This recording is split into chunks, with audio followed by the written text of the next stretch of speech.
It's interesting to think about the changing role of magazines in our society over the past 100 years or so. Early on, magazines played a major role in shaping a national identity as advertisers tried to reach national audiences for their products.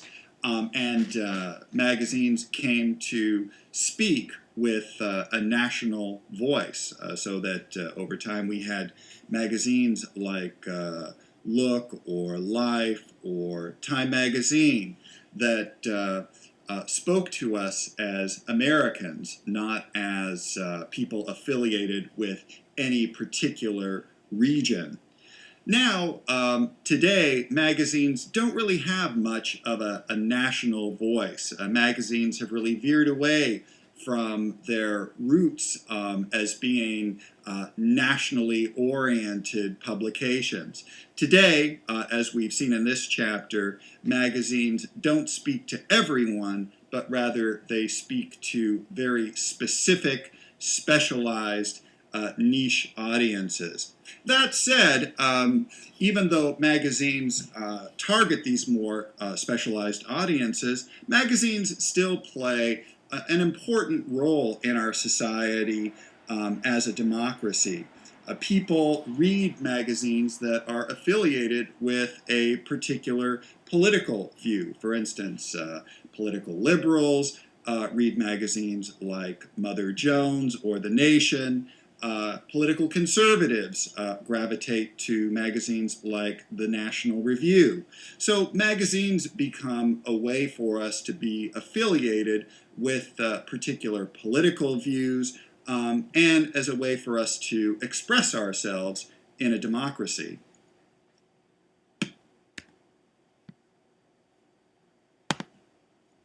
As I mentioned in the previous slide, magazines play an important role in a democratic society because they offer us an opportunity to read views associated with particular political groups, either conservatives, Republicans, or those interested in particular issues like environmental concerns.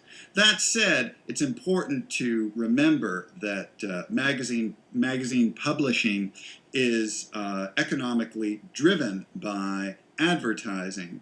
A majority of magazine revenue comes from advertising, and that has certain consequences for how magazine publishers view their audience.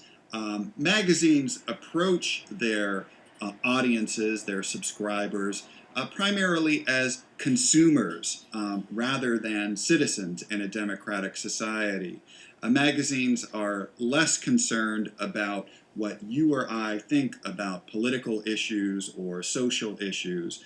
Rather, publishers are first and foremost concerned with our role as consumers and whether or not we are going to purchase the products that their advertisers are presenting in their pages. So it's interesting to think about how this dependence on advertising might shape the content of a particular magazine and shape the magazine's view of us as the reader.